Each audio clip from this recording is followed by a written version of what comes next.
ইউনূস বিএনপিকে ক্ষমতায় এনে দিয়েছে। অতএব ইউনূস যদি বিএনপির হাত ছেড়ে দেয়, বিএনপি দেশ চালাতেই পারবে না। তো সেই ইউনূসকে আসছেন আপনারা ডিস্টার্ব করতে। প্রফেসর ইউনূসকে ফাঁসাতে অভাবনীয় চেষ্টা, নেপথ্যে আছে বিএনপি। কিন্তু সুখবর হচ্ছে ডক্টর ইউনূসকে কেউ কিছু করতে পারবে না। দর্শক, ডক্টর ইউনূসের বিরুদ্ধে দুদকে অভিযোগ, ডক্টর ইউনূসের বিরুদ্ধে লিগ্যাল নোটিশ, দেশ থেকে নিষেধাজ্ঞার আবেদন, কত কিছু, কিন্তু না, ইউনূস কিছু করতে পারবে না। প্রথমে বলি যে ইউনূসের সাথে যে লন্ডন সমঝোতা হয়েছিল, যে লন্ডন কেলেঙ্কারি, সেই সমঝোতা শুরুতেই বিএনপি মানছে না। ইউনূসকে রাষ্ট্রপতি বানানোর একটা কথা ছিল, এবং বিচার বিভাগ স্বাধীন করা থেকে শুরু করে গুম অধ্যাদেশ, ইউনূস আমলের যে অধ্যাদেশগুলো সেগুলো বহাল রাখবে, এরকম অনেক প্রতিশ্রুতি বিএনপি দিয়েছিল, যেই চুক্তির ফলে বিএনপি ক্ষমতায় এসেছে, বা ডক্টর ইউনূস বিএনপিকে ক্ষমতা দিয়েছে। কিন্তু বিএনপি ডক্টর ইউনূসের সাথেও প্রতারণা করছে। ডক্টর ইউনূসের সেই অধ্যাদেশগুলো অ্যাজ ইট ইজ বিএনপি তো পাশ করেই নাই। বিএনপি তাদের মন মতো, অথবা বিএনপি তাদের প্রভুদের কথা মতো যা করার করেছে। ইউনূসকে এখানে প্রভু মানে নাই, এবং ইউনূসকে যতটুকু সম্মান দেওয়ার কথা ছিল তাও দেয়নি। রাষ্ট্রপতি বানানোর একটা উদ্যোগ, চেষ্টা, চিন্তা প্রথম দিকে ছিল, কিন্তু এখন সেই চেষ্টা বিএনপি আর করছে না। এই জায়গায় উল্টা ডক্টর ইউনূসকে চাপে রেখে, মানে ইউনূসের সাথে যেহেতু বিএনপি ইন্টারন্যাশনাল বিশ্বাসঘাতকতা করেছে, এ কারণে বিএনপির চিন্তা হচ্ছে যে ইউনূসকে চাপে রাখবো, দৌড়ের উপর রাখবো। বিএনপি কি আর, ইউনূস কি আর করবে?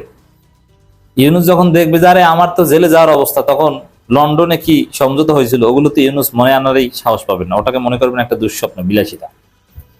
তখন ইউনূস চুপ হয়ে হয় দেশ ছাড়ার চেষ্টা করবেন, বা বিএনপি যা বলবে তাদের কাছে সাবমিসিভ থাকার চেষ্টা করবেন। বিএনপি এখন এই নীতিতে এগোচ্ছে, কিন্তু না, পারবে না। দেখেন, এখন পর্যন্ত এস্টাবলিশমেন্টের একটা বড় অংশ কিন্তু ইউনূসপন্থী। প্রশাসনের সব জায়গায় বিএনপি এখন পর্যন্ত তাদের মতো করে সাজাতে পারেনি, ইউনূসের সেট আপে চলছে। এছাড়া এই যে প্রথম আলো, ডেইলি স্টার, আপনার যাই বলেন না কেন, এরা ইউনূসকে ছেড়ে একদম বিএনপির করে লাভ দিয়ে উঠবে, এটা কখনোই হবে না। এমনকি বিএনপির যে প্রধান শক্তি মার্কিন লবি, আমেরিকার যে হেজিমনি, অথবা মার্কিন ডিপ স্টেট, মার্কিন আরো সবচেয়ে সহজভাবে এটা বোঝানো যায় মার্কিন ডিপ স্টেট বলে। মার্কিন ডিপ স্টেট ইউনূসকে বাদ দিয়ে কখনোই বিএনপিকে সমর্থন করবে না। অলরেডি কিন্তু সবকিছু এলোমেলো হয়ে গিয়েছে। আপনারা দেখছেন যে ভারত থেকে কার্যত রিক্ত হস্তে, শূন্য হস্তে ফিরে এসেছেন পররাষ্ট্রমন্ত্রী ডক্টর খলিল রহমান। এখন মরিশাস থেকে বেইজিং যাচ্ছেন, ব্যালেন্স করার চেষ্টা করছেন। কিন্তু গত 2 সপ্তাহ যাবৎ বেইজিং একদম চুপচাপ, কোনো কথাবার্তা বলছে না। তারা আছে চরম উত্তেজনায়। ইরান যুদ্ধে ইরানকে গোয়েন্দা তথ্য সরবরাহ করা এবং নানান প্রযুক্তিগত সহায়তা দেয়া নিয়ে ব্যস্ত আছে। বাংলাদেশ নিয়ে তাদের কোনো টু শব্দ নাই, এবং রহস্যজনক নীরবতা। এবং মার্কিন যুক্তরাষ্ট্রের সমর্থন ফুরিয়ে গেছে, সামর্থ্য ফুরিয়ে গেছে, যার ফলে যদি ইরানের কাছে ভয়ানক মার খায়, যুদ্ধবিরতি যদি শেষ পর্যন্ত কার্যকর না হয়, এবং আবার যদি যুদ্ধ, এবং আবার যদি মার্কিন যুক্তরাষ্ট্র মার খেতে থাকে, তাহলে যুক্তরাষ্ট্র পাগল হয়ে পাগলা কুত্তার মতো যাকে পাশে পাবে তাকে কামড় দিবে, এবং তখন সেই মার্কিন যুক্তরাষ্ট্র নামক পাগলা কুত্তা কামড়টা দিবে বাংলাদেশের উপর। বাংলাদেশ নিয়ে, এইসব জায়গা নিয়ে বিশৃঙ্খলা সৃষ্টি করে তাদের হেজিমনি ধরে রাখার চেষ্টা করবে। বাংলাদেশের জন্য এমনিতে অশনির সংকেত। আর সেই আমেরিকা ইউনূসকে বাদ দিয়ে, আমেরিকা কিন্তু জামাতের হাত ধরেছিল, কিন্তু ইউনূসের মাধ্যমে, ভারতের মাধ্যমে জামাতের হাত ছাড়িয়ে বিএনপির হাত ধরানো হয়েছে। তো সেই সম্ভাব্য পাগলা কুত্তা, যিনি আশেপাশে যাকে পাবেন কামড় দেওয়ার সম্ভাবনা রয়েছে, সেই পাগলা কুত্তা কিছুতেই বিএনপিকে আদর করবে ইউনূসকে বাদ দিয়ে, এটা হতে পারে না। এজন্যে ইউনূসের মেকানিজমের কাছে বিএনপি এতটাই ধরা যে বিএনপির কিছু লেসপেন্সার, যারা রাজনীতির গভীরতা বোঝে না, মার্কিন ডিপ স্টেটের খেলা বোঝে না, দিল্লি বেইজিং কমপ্লেক্সিটি বোঝে না, তারা ইউনূসকে ভোগান্তির সম্মুখীন করার চেষ্টা করেন, ইউনূসকে ইরিটেট করেন। বাস্তবে ইউনূসকে কেউ কিছু করতে পারবে না। ইউনূস ইজ নট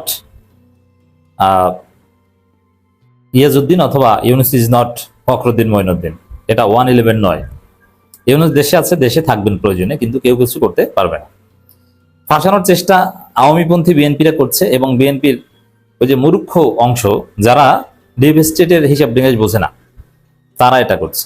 সহজ হিসাব দিয়ে ইউনূস বিএনপিকে ক্ষমতায় এনে দিয়েছে, অতএব ইউনূস যদি বিএনপির হাত ছেড়ে দেয় বিএনপি দেশ চালাতেই পারবে না। তো সেই ইউনূসকে আসছেন আপনারা ডিস্টার্ব করতে, কেউ কিছু করতে পারবে না। কিন্তু এই জন্য একদম সরকার প্রধান ইউনূসকে গ্রেপ্তার করতে, তার বিরুদ্ধে মামলা দিতে আবেদন, তার দেশ থেকে নিষেধাজ্ঞা করতে আবেদন, এটা উদ্দেশ্যমূলক ছাড়া আর কিছুই নয়। দেখেন, হামসহ বিভিন্ন রোগ প্রতিরোধ, শিশুদের টিকা ও সিরিঞ্জ ক্রয়ে অর্থ আত্মসাৎ, অনিয়ম ও দুর্নীতির অভিযোগে তদন্তের দাবি জানানো হয়েছে। এ ঘটনায় সাবেক প্রধান উপদেষ্টা ডক্টর মোহাম্মদ ইউনূস ও সাবেক স্বাস্থ্য উপদেষ্টা ডক্টর নূরজাহান বেগম সহ সংশ্লিষ্টদের বিরুদ্ধে প্রয়োজনীয় ব্যবস্থা নিতে দুর্নীতি দমন কমিশনের আবেদন করা হয়েছে। ইউনূস সরকারের উপদেষ্টা দুধের ধোয়া নয়, অতএব তাদের বিরুদ্ধে দুদকে আবেদন করাটা স্বাভাবিক হতে পারে। কিন্তু এখানে স্বাস্থ্য উপদেষ্টার বিরুদ্ধে আপনি অভিযোগ করেন, এখানে ইউনূসকে টেনেছেন, মানে এটা স্পষ্ট যে এটা হচ্ছে একটা উদ্দেশ্যমূলক খেলা। আপনি এই হাম বা এগুলো নিয়ে, টিকা ক্রয় দুর্বলতা, মিসম্যানেজমেন্ট নিয়ে আপনি ইউনূসকে ফাঁসাতে চাচ্ছেন, আসলে এর প্রকৃত বিচার চাচ্ছে না। যদি প্রকৃতভাবে স্বাস্থ্য মন্ত্রণালয়ের দুর্নীতি বা অবস্থাপনাকে আপনি জবাবদিহিতার আওতায় আনতে চান, তাহলে কিছুতেই ইউনূসকে এখানে টানতেন না।